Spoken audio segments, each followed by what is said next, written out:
Assalamualaikum warahmatullahi wabarakatuh. Alhamdulillahirabbil alamin wassalatu wassalamu ala asyrafil anbiya'i wal mursalin wa ala alihi wa sahbihi ajmain, amma ba'du.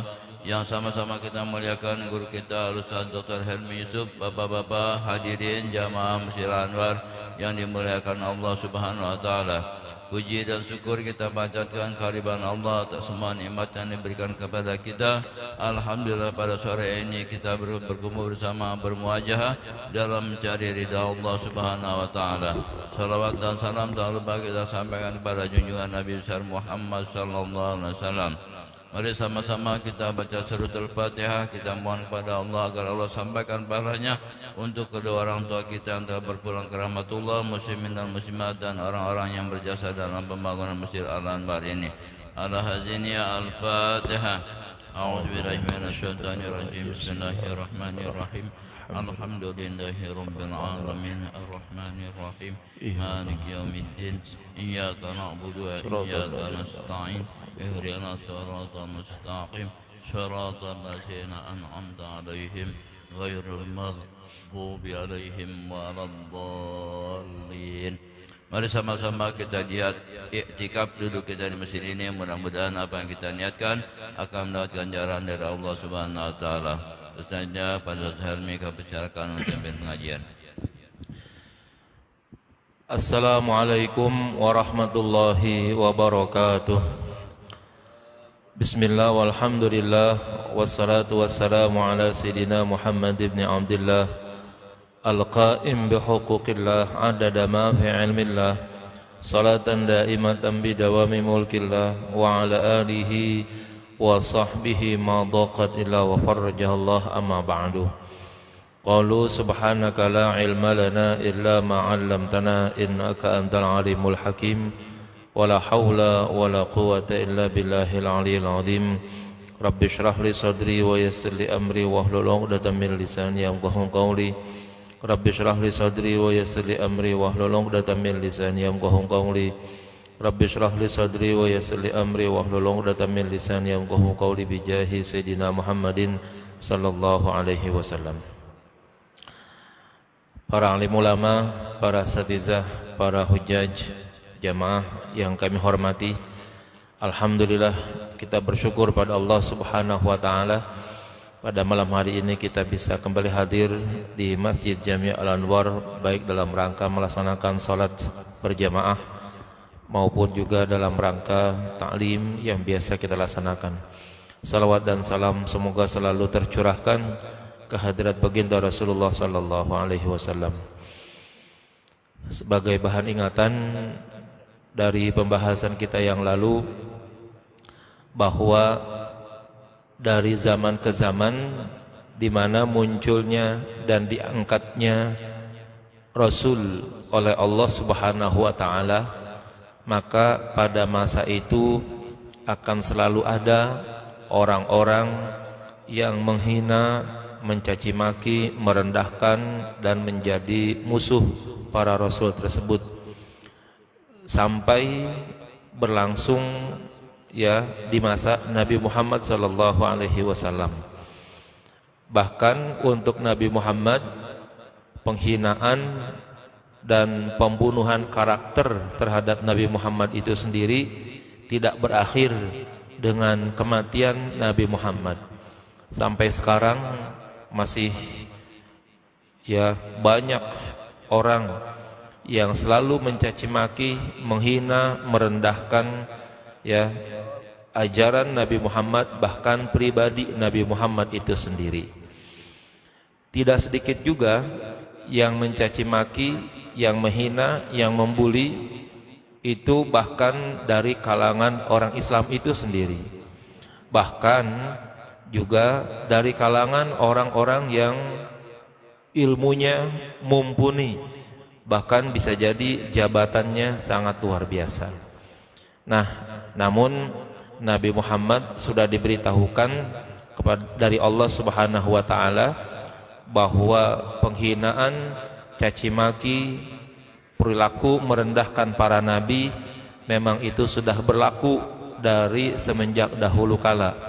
Sehingga apabila hal tersebut terjadi pada diri Nabi Muhammad, baik di masa hidupnya ataupun mungkin pada masa sekarang ini, yaitu boleh dikatakan Nabi Muhammad sudah tahu, dan ini merupakan bagian daripada upaya agar Allah Subhanahu wa taala memberikan sedikit hiburan ya kepada Nabi Muhammad, bahwa sesungguhnya yang dicaci maki, yang direndahkan, yang dihinakan, yang dibunuh karakternya bukan Nabi Muhammad sendiri, tetapi nabi-nabi yang lainnya. Kemudian Allah juga telah memerintahkan kepada kita untuk melakukan perjalanan di permukaan bumi ini, untuk kemudian melihat bagaimana hukuman Allah yang Allah pernah timpakan kepada orang-orang yang berlaku pendusta terhadap agama ini, termasuk mendustakan ajaran-ajaran para nabi dan rasul, baik pada masa lalu juga pada masa Nabi Muhammad sekarang ini. Kita lanjutkan. Bismillahirrahmanirrahim. Pada ayat 13, masih lanjutan ayat 13. 12. Qul liman ma fis samawati wal ardi qulillah kataba ala nafsihir rahmah la yajma'annakum ila yaumil qiyamah liyujazikum bi a'malikum la raiba la syakka fihi alladzina khasiru anfusahum bi ta'ridiha lil adabi mubtadaun khabaruhu fahum la yu'minun.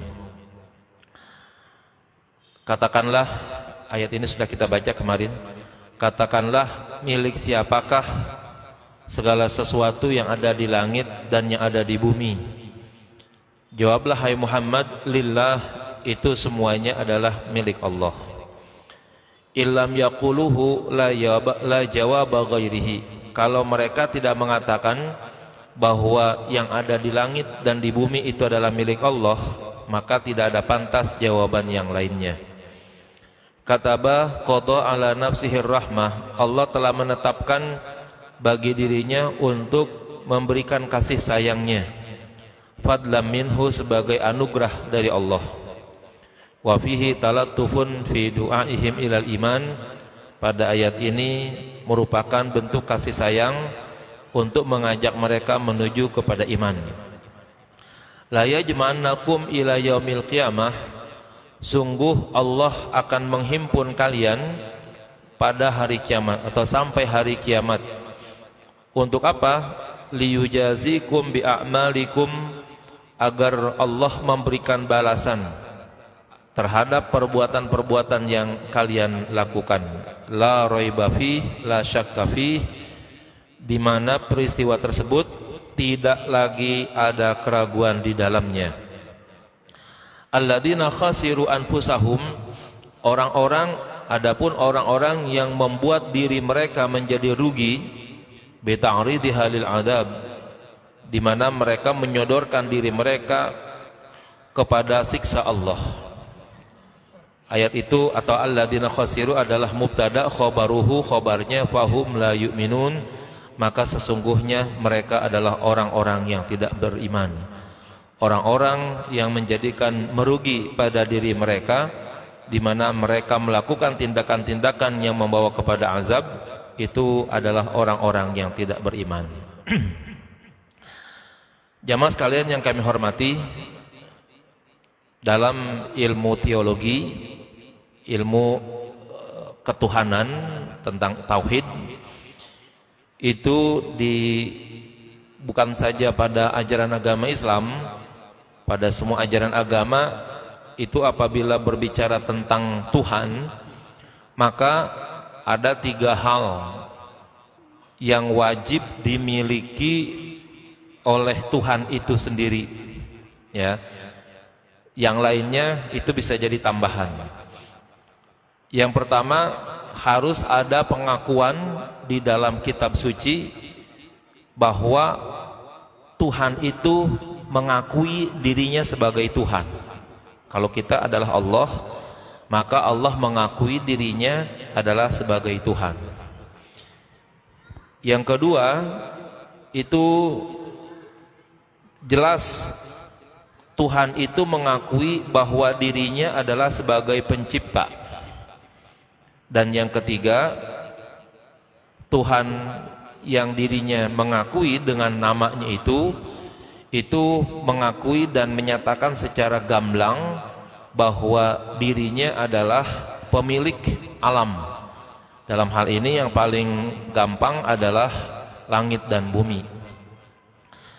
Apabila tiga karakteristik itu, tiga kriteria tersebut ada pada satu agama, maka yang mengakui sedemikian itu pantas disebut sebagai Tuhan. Ya, jadi sekali lagi, yang pertama ada pengakuan dari Tuhan pada agama tersebut bahwa dirinya adalah sebagai Tuhan. Dalam Al-Quran Allah mengakui dirinya sebagai Tuhan. Ya, innani anallah la ilaha illa ana fa'budni. Innani anallah, sesungguhnya aku, ya, tidak ada lain adalah aku adalah Allah. La ilaha illa ana, tidak ada Tuhan selain aku. Nah, kalau tidak ada Tuhan selain aku dan aku adalah Tuhan, fa'budni, maka sembahlah aku. Nah, ini namanya Allah mengakui bahwa dirinya adalah sebagai Tuhan. Kemudian ciri yang kedua adalah bahwa Allah itu pencipta atau Tuhan itu adalah pencipta. Ya. Banyak ayat dalam Al-Quran yang mengatakan Allah itu adalah sebagai pencipta. Surat pertama saja itu ingin menggambarkan bahwa Rabb yang berbeda yang diyakini oleh orang Arab adalah Rabb yang memiliki sifat khalaqa, yaitu mencipta. Ya. Iqra bismi rabbikal ladzi khalaq. Bacalah dengan nama Tuhanmu yang telah menciptakan. Ya. Nah, orang Arab dulu kenal Rabb itu mungkin sebagai pemilik, sebagai pengatur, ya, karena dia dekat dengan kata Rabbul Ibil, pemilik onta. Maka pemilik onta itu biasanya menyiapkan kandangnya, menyiapkan makanannya, menyiapkan minumannya, menyiapkan pasangan, ya, pejantan dan betinanya untuk dikawinkan dan kemudian akhirnya berkembang biak. Nah, itu namanya Rabb.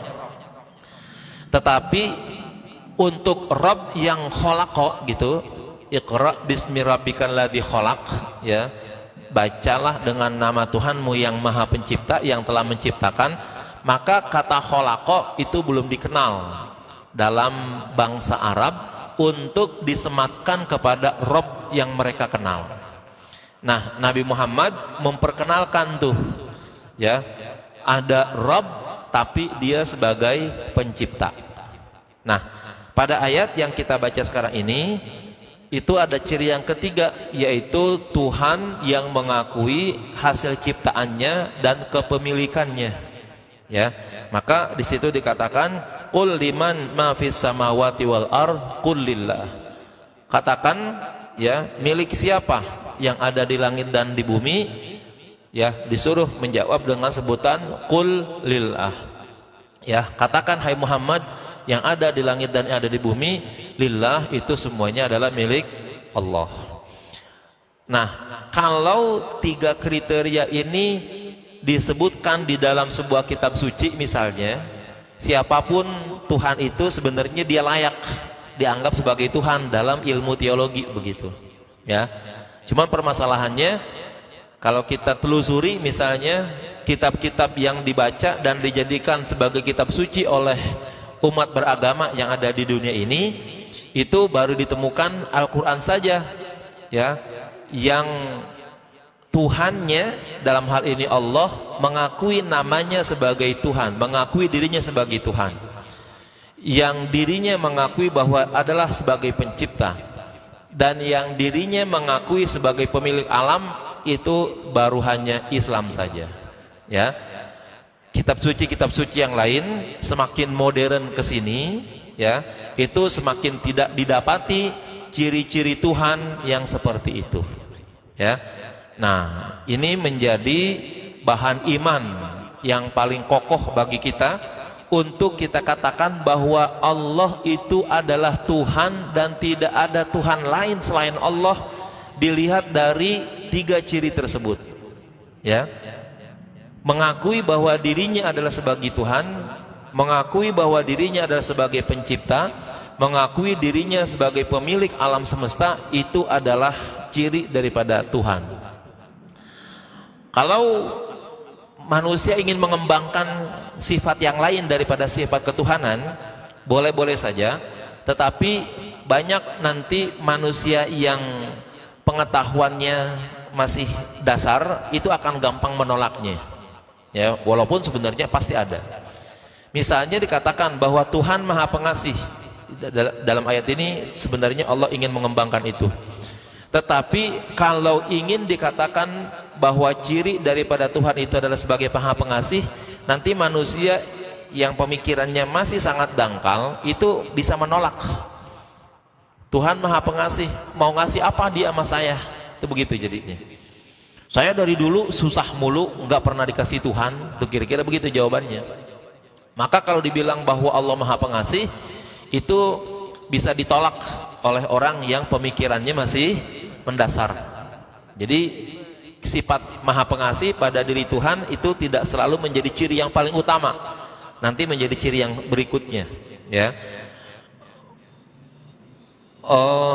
Dan masih banyak ciri-ciri yang lainnya itu masih bisa oleh akal manusia dibantah begitu, ya. Tetapi kalau mencirikan Tuhan sebagai dirinya sebagai Tuhan, mengakui dirinya sebagai Tuhan, mengakui dirinya sebagai pencipta, mengakui dirinya sebagai pemilik, ya, pemilik alam, maka itu sulit untuk dibantah oleh manusia, ya. Nah, untuk itulah Allah Subhanahu wa taala sebagai Tuhan yang kita sembah itu memiliki sedikitnya 3 ciri tersebut, ya. Mengakui dirinya sebagai Tuhan, mengakui dirinya sebagai pencipta, dan juga mengakui dirinya sebagai pemilik alam semesta. Di sini dikatakan, katakanlah hai Muhammad, siapa yang memiliki apa-apa yang ada di langit, makhluk yang ada di langit dan yang ada di bumi? Jawabannya adalah Allah.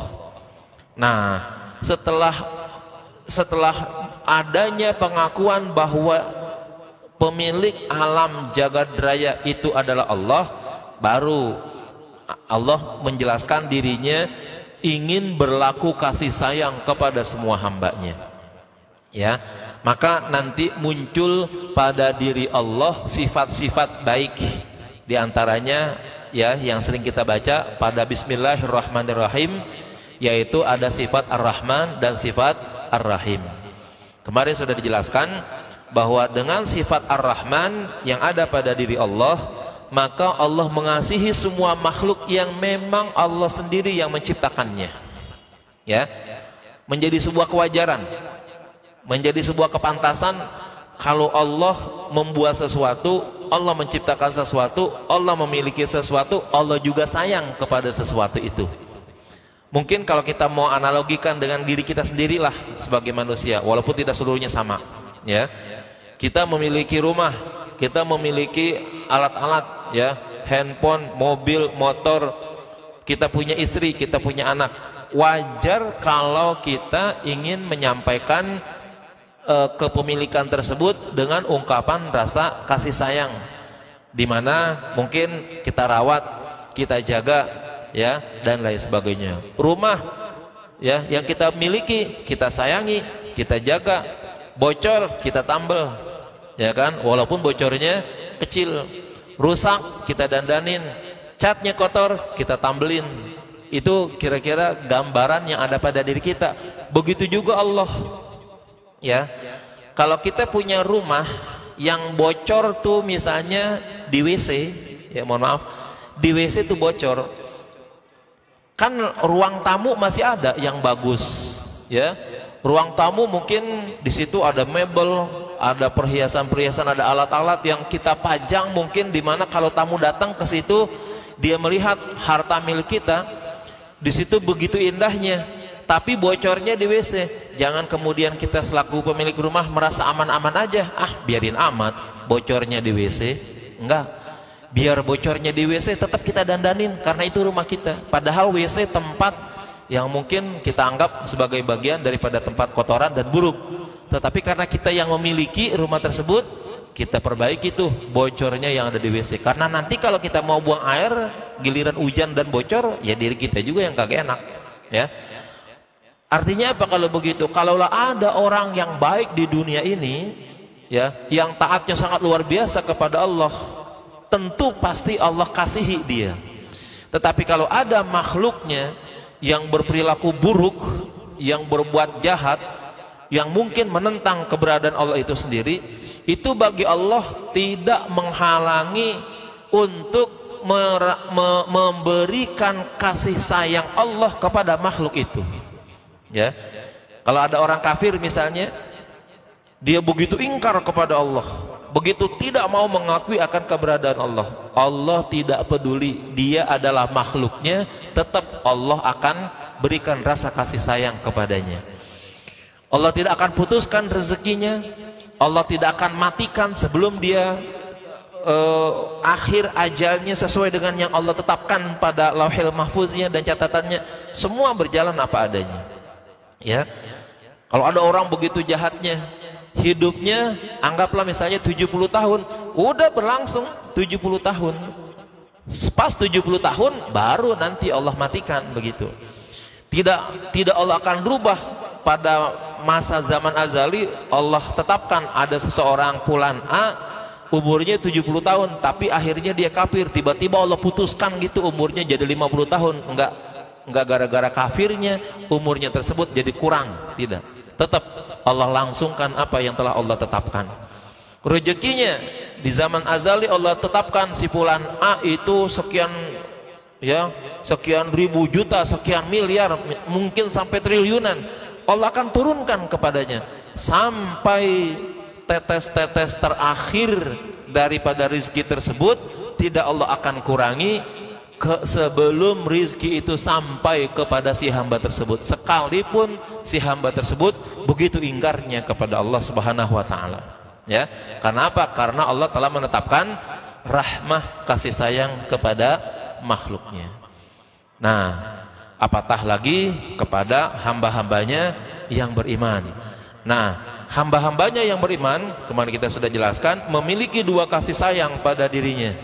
Ada kasih sayang dalam bentuk Ar-Rahman, di mana di dunia ini Allah berikan juga nikmat yang bagus, ya, dan nanti di akhirat Allah berikan lagi nikmat yang lainnya dalam bentuk kasih sayang Allah dari sifatnya Ar-Rahim. Itu maka disebut dengan kata-kata kataba ala nafsihir rahmah. Nah, kemudian ayat berikutnya Allah mengatakan la yajma'annakum ila yaumil qiyamah la raiba fih. Peringatan bagi kita nih. Ya, Allah akan himpun, Allah akan kumpulkan kalian semuanya. Ya, sampai pada hari kiamat, di mana hari tersebut adalah hari yang tidak ada keraguan akan keberadaannya. Artinya apa nih sekarang? Allah sudah menginformasikan kepada kita, Allah sudah memberitahukan kepada kita akan adanya hari kiamat, akan adanya akhirat, akan adanya hari pembalasan. Ya, yang bagi kita sebagai umat Islam wajib betul-betul mengimani keberadaan hari ini, keberadaan waktu ini. Ya, maka tidak boleh la raiba fi, tidak boleh tidak ada keraguan di dalamnya.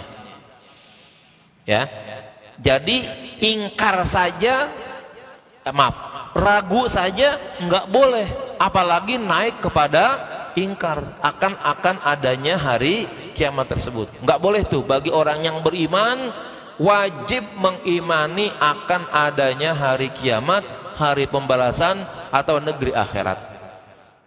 Adapun orang mengata, oh itu mah ramalan para kiai, ramalan guru, lamaran apa, oh silakan saja. Ya, Yang mau yakin ataupun yang mau tidak yakin, nanti kejadian ini pasti akan terjadi.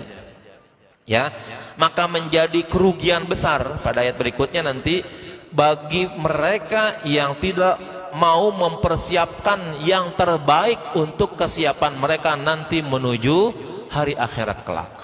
Ya, keberadaan hari ini Allah bilang la raiba fih.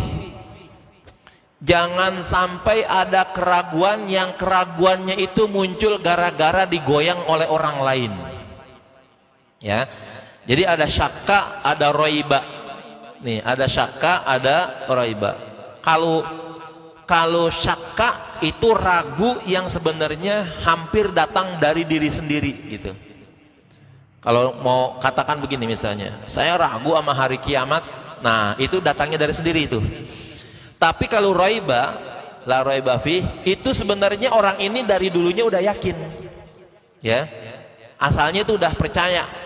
Tiba-tiba ada orang, ada kelompok atau ada siapa saja yang membisikkan kepadanya. Lalu dibilang, kiamat itu mah bohong, ya. Kiamat itu mah ramalan kiai. Kiamat itu mah ramalan orang-orang pintar, katanya seperti itu. Akhirnya yang tadi udah yakin percaya dengan berita-berita yang disampaikan. Oh, kalau gitu kiamat bohong ya.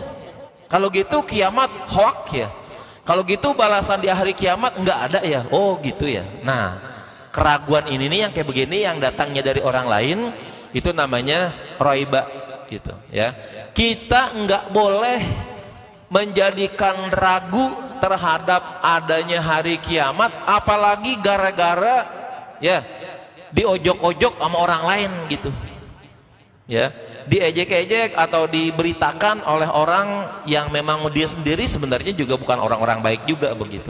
Bilang kiamat mah kagak ada, pembalasan mah kagak ada, ya, surga enggak ada, neraka enggak ada. Yang tadinya kita udah percaya, akhirnya berubah keyakinan kita menjadi raiba. Itu pun kagak boleh, ya. Kita harus memantapkan keyakinan kita bahwa hari kiamat, ya, pembalasan di akhirat kelak itu ada. Ya. Lebih-lebih informasi tentang datangnya hari kiamat ini semenjak awal-awal turunnya ayat Al-Qur'an itu sudah Allah informasikan. Ya.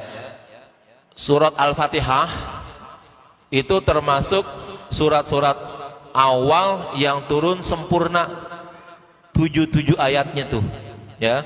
Bahkan para alim ulama ketika membahas tentang turunnya ayat suratul Fatihah, mereka menyatakan Fatihah itu turun 2 kali, sekali turun sempurna, turun di Mekah dan turun di Madinah. Maka ada ulama yang mengatakan bahwa Al-Fatihah itu adalah ayatnya atau suratnya Makkiyah dan juga Madaniyah.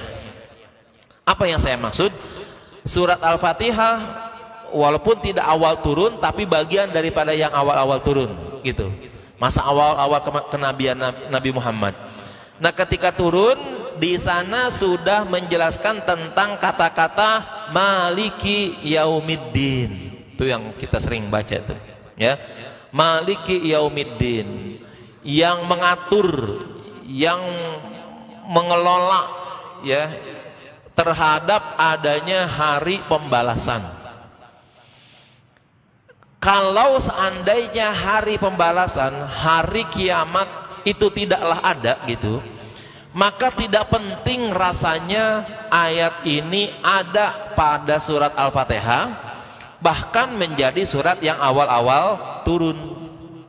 Ya.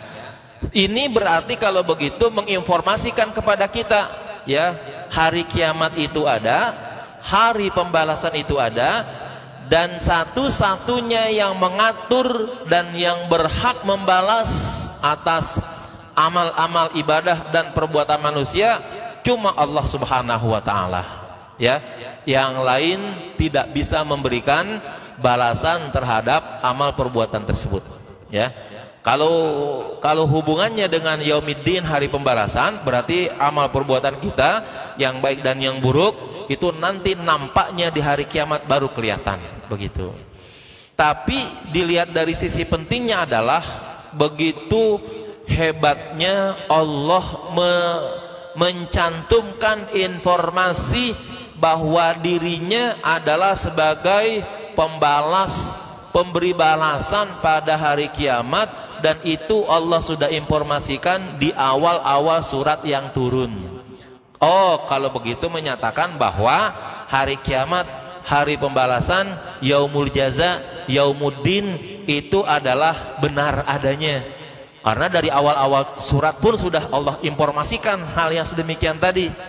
Nah, ditambah lagi tentang nanti ya ayat-ayat yang lainnya, termasuk ketika Allah berfirman, la yajma'annakum ila yaumil qiyamah.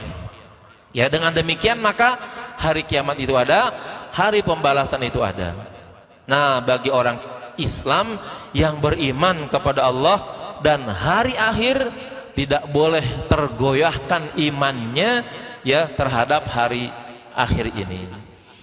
Kenapa iman kepada Allah dan kepada hari akhir itu selalu digandengkan, terutama kepada ya kalau kita baca hadis-hadis tuh selalu tuh Allah atau Nabi Muhammad mengatakan, man kana yu'minu billahi wal yaumil akhir, man kana yu'minu billahi wal yaumil akhir. Karena dengan beriman kepada Allah dan beriman kepada hari akhirlah sangat dijadikan patokan amal dan perilaku orang yang beriman kepada Allah dan hari akhir menjadi baik. Karena orang yang beriman kepada Allah dan beriman kepada hari akhir, dia akan memilih jalan yang terbaik untuk dirinya supaya mendapatkan balasan yang baik di hari akhir tersebut. Ya, kalau ada orang beriman kepada Allah, beriman kepada hari akhir, tetapi perilakunya buruk, itu sebenarnya imannya diragukan kalau begitu. Ditanya, Anda percaya dengan hari kiamat? Percaya. Anda beriman kepada hari pembalasan? Percaya. Anda percaya kepada surga dan neraka? Percaya. Tapi perilakunya buruk gitu. Sering melakukan tindakan-tindakan jahat, sering melakukan kemaksiatan dan lain sebagainya, melanggar perintah Allah, imannya berarti masih diragukan kalau begitu. Ya, karena secara aksiomatis orang yang beriman kepada Allah dan hari akhir, ya, hari kiamat itu pasti akan mengupayakan dirinya menjadi orang yang baik, sehingga pada masanya datang hari kiamat tersebut dia menjadi orang yang beruntung dan menjadi tidak merugi. Ya, karena itulah orang yang percaya kepada hari kiamat ini, itulah yang benar-benar dinyatakan sebagai orang yang beriman. Pada ayat tadi dinyatakan alladzina khasiru anfusahum fahum la yu'minun. Ya, orang yang menjadikan dirinya rugi pada hari kiamat tersebut, ya, itu sesungguhnya adalah orang yang tidak beriman. Fahum la yu'minun. Kenapa disebut tidak beriman? Tadi tuh, ya, ketika dia dikatakan atau ditanyakan, adakah hari kiamat? Dia jawab, iya. Adakah hari pembalasan? Iya. Adakah surga? Iya. Adakah neraka? Iya. Tapi perilakunya buruk, bertentangan dengan keyakinannya, maka dia akan jadi orang yang rugi. Nah, ketika dia jadi orang yang rugi, maka dapat dipastikan dia adalah orang yang tidak beriman secara sempurna terhadap adanya hari kiamat tersebut.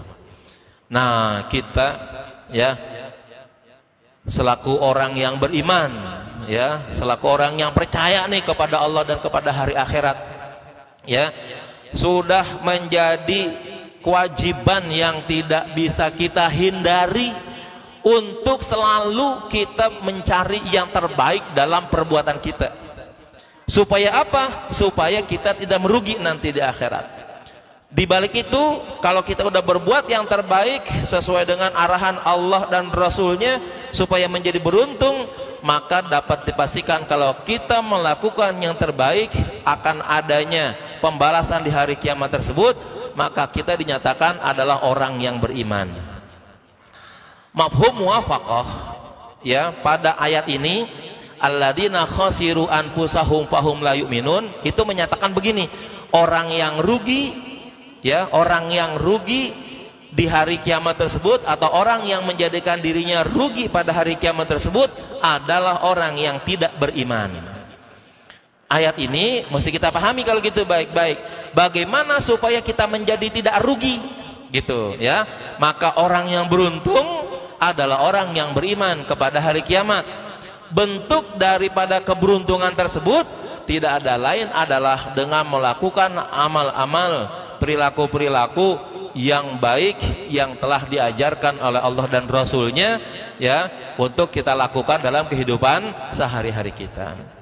Kalau tidak begitu, ya, maka nanti keimanan kita tidak benar dan, ya, kita tidak akan mendapatkan keberuntungan. Yang ada adalah kerugian. Padahal kiamatnya itu Allah sudah nyatakan la raiba fih, ya, tidak diragukan lagi. Ada kalau begitu. Nah, permasalahannya karena memang saat ini belum kejadian, ya memang belum ada kalau begitu, gitu ya. Kita jangan mengatakan kalau sesuatu peristiwa yang terjadi akan datang sekarang ini belum ada, lalu kita bilang oh itu tidak ada, ya. Informasinya sudah ada. Yang terbaik adalah menyiapkan diri yang paling baik untuk peristiwa yang akan terjadi tersebut.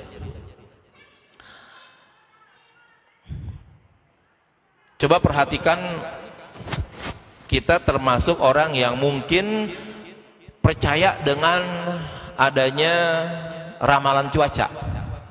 Ya. Ada BMKG, ya.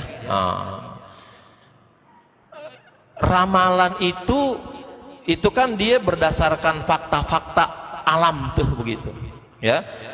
Ada angin, ada apa segala macam, lalu diputuskanlah, ya, bahwa akan ada hujan, akan ada petir, bahkan lebih daripada itu akan ada gempa, akan ada tsunami, ya. Bahkan juga akan adanya kejadian, ya, gerhana matahari dan gerhana bulan. Itu kan dari hasil proses alam itu, gitu ya.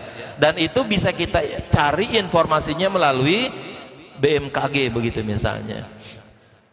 Kita nggak usah yang jauh-jauh saja. Kalau hari ini kita akan berangkat jauh, kita akan pergi, ya, kita akan pergi.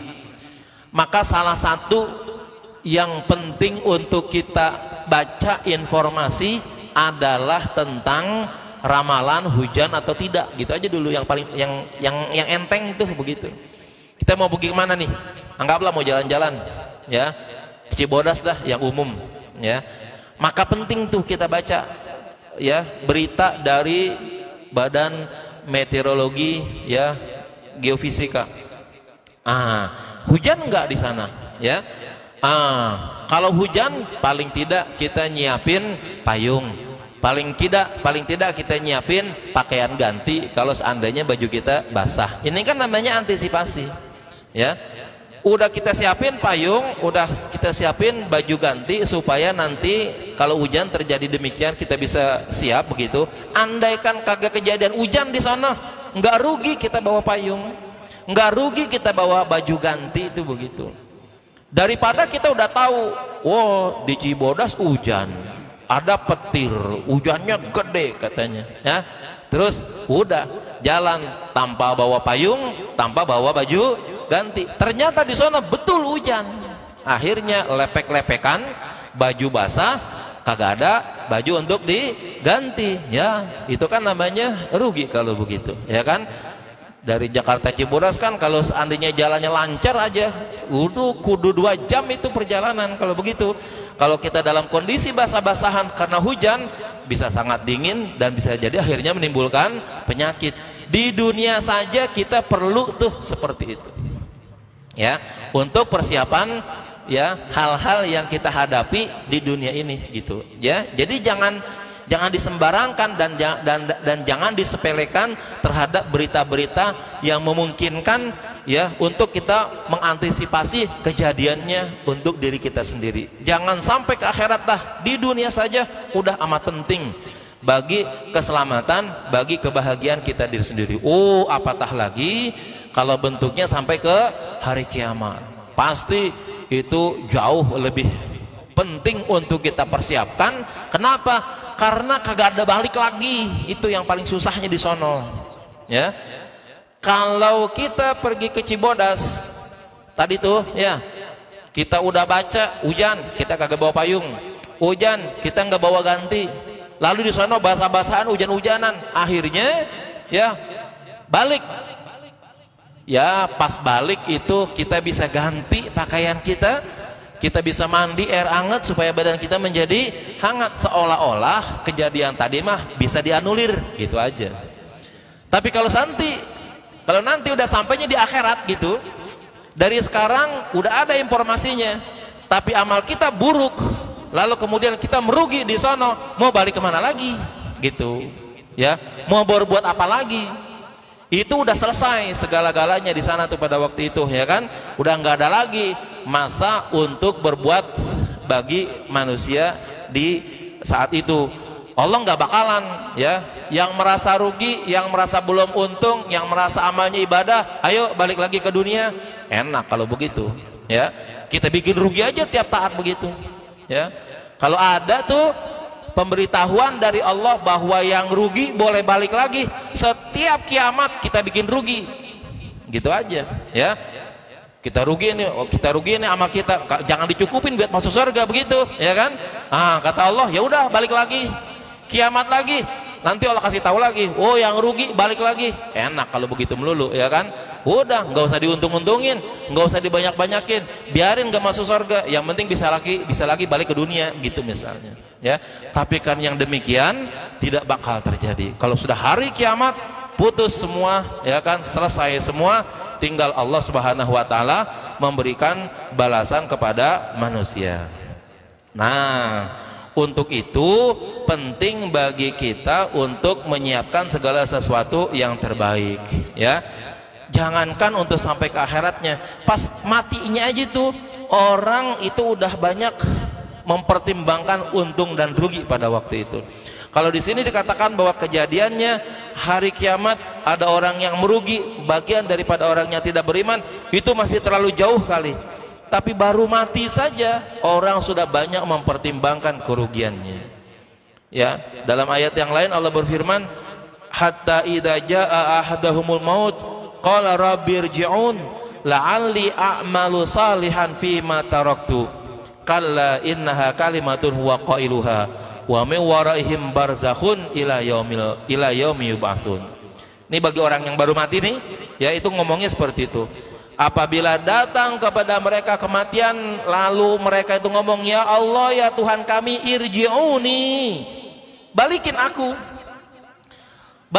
ke dunia. Untuk apa? La'alli a'malu salihan fima taraktu. Moga-moga saja saya bisa beramal soleh yang dulu sebelum saya mati saya tinggalin. Allah bilang kalla, ya. Ini baru mati doang nih. Kalla, enggak, ya. Udah mati, udah selesai semua urusannya. Ente dulu mau berbuat soleh, mau berbuat jahat dan sebagainya, kalau udah mati selesai. Baru mati saja udah selesai itu. Ini udah banyak yang ngomong rugi nih pada waktu mati, apalagi kalau nanti sampai ke akhirat. Pas mati saja udah pada bilang, ya saya ingin beramal soleh karena dulu banyak perbuatan amal-amal soleh tersebut itu tidak saya tinggal, tidak saya kerjakan.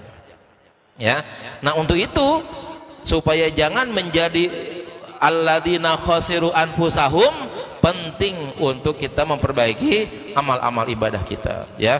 Dan masih banyak lagi, ya, ayat-ayat yang meminta hamba itu kalau baru-baru mati minta tuh supaya dibalikin lagi gara-gara amal solehnya kurang, ya. Ayat yang lain misalnya mengatakan Rabbi laula akhartani ila ajalin qarib fa asaddaqa wa akum minas salihin. Ini baru mati nih orang nih, ngomong tuh sama Tuhan, ngomong sama Allah, Rabbi laula akhartani, ya Tuhanku, coba mohon engkau kembalikan aku ila ajalin qarib, sebentar saja. Kalau itu punya kesempatan, ya, aku mau ngapain kira-kira begitu? Fa as-saddaqa wa akum minas salihin. Dua pilihan. Saya pengen bersedekah dan saya pengen jadi orang soleh, ya. Penting nih kalau begitu nih kita bersedekah nih, ya. Masjid lagi mau bebasin tanah tuh, buru-buru udah bersedekah biar nanti kagak repot sama Allah tuh begitu. Kalau udah mati duit banyak tuh, padahal baru mau ngomong, ya Allah saya mau bersedekah, Allah bilang enggak, udah nggak ada lagi sekarang waktunya bersedekah. Sekarang tuh lagi disiap-siapin lahannya untuk bersedekah, buru-buru bersedekah. Jangan merasa, wah kalau gue sedekah segini rugi nih gue nih, kalau gue sedekah segini ntar gue kagak makan nih. Oh, itu kebingungan yang kebegitu tuh yang menjadikan pahala sedekah jadi gede akhirnya, ya. Padahal semua orang mati, ya, semua orang mati itu menginginkan amal. Kenapa sih kok sedekah begitu? Itu pasti ada rahasianya. Kenapa nggak bilang saja, ya Allah kembalikan saya sebentar ke dunia, saya pengen sholat? Enggak. Saya pengen haji? Enggak. Saya pengen jihad?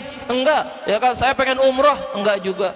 Tapi yang disebutkan dalam Al-Quran tersebut, ya, ketika minta kembali ke dunia, itu tidak lain adalah, ya, agar saya bisa bersedekah wa akum dan saya menjadi orang soleh. Laula akhartani ila ajalin qarib fa asaddaqa wa akum minas soleh. Saya pengen bersedekah dan saya pengen jadi orang soleh. Berarti kalau begitu sedekah itu amal yang sangat luar biasa karena diidam-idamkan oleh semua orang yang baru mati. Lebih-lebih nanti di akhirat, ya, kullu rajulin tahta zilli sadaqatihi, atau kullu mri'in tahta zilli sadaqatihi. Setiap orang itu akan ada di bawah naungan sedekahnya. Artinya yang namanya naungan, yang namanya bayangan, semakin gede bendanya, ya, semakin gede bendanya maka semakin gede juga bayangannya, ya. Kalau Anda bersedekah seujung lidi gitu misalnya, itu untuk menaungi kepala aja kagak bisa. Jangan bersedekah seujung lidi kalau begitu. Bersedekahlah segede gubah biar nanti naungan tersebut tuh bisa menaungi kepala dan juga badan kita. Kalau sedekahnya biarin dah sedekah, yang penting sedikit, yang penting ikhlas, itu mah sebenarnya gambaran daripada bakhil, ya kan, pelit. Cuman ngomong-ngomongnya pakai bahasa agama, jadi bahasa ikhlas dipakai. Biarin dah sedikit, yang penting ikhlas, daripada banyak terus nggak ikhlas. Ah, itu lambang orang pelit begitu ngomongnya. Ya, kalau saya jadi panitia, saya akan pilih begini, Pak, saya pilih yang banyak, biarin Bapak nggak ikhlas, ya, yang dikit belakangan, gitu, ya. Mintanya seperti itu. Kalau ada orang yang ngomong begitu tuh, ya, kalau panitia masjid nih ketemu orang yang begitu, bilang tuh, ya kan, Pak, saya gak butuh yang sedikit, butuh yang banyak, biar Bapak kagak ikhlas nggak apa-apa, saya butuh yang banyak, kata gitu aja, ya. Nah, inilah yang penting kita perlu perhatikan, ya. Jangan sampai kita menjadi orang yang rugi di akhirat. Jangan sampai juga kita dinyatakan sebagai orang yang tidak beriman, padahal kita sudah tahu bahwa hari kiamat itu pasti kejadiannya dan bukan hal-hal yang diragukan. Artinya bahwa diyakini hal tersebut akan terjadi pada diri kita dan kita akan mengalaminya. Wallahu a'lam bishawab. Al-Fatihah. Ar-Rahmanir-Rahim.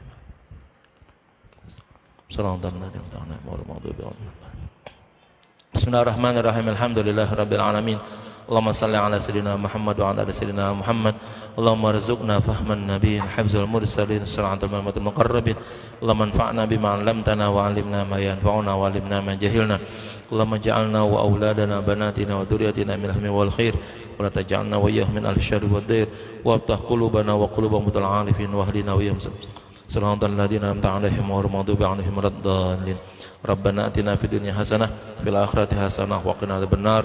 Sallallahu alaihi sayyidina Muhammad walhamdulillahi rabbil alamin. Mohon maaf. Assalamualaikum warahmatullahi wabarakatuh. Waalaikumsalam warahmatullahi wabarakatuh. Terima kasih kami ucapkan kepada Ustaz Dr. Hilmi Yusuf. Mudah-mudahan bermanfaat. Akhir kalam. Assalamualaikum warahmatullahi wabarakatuh.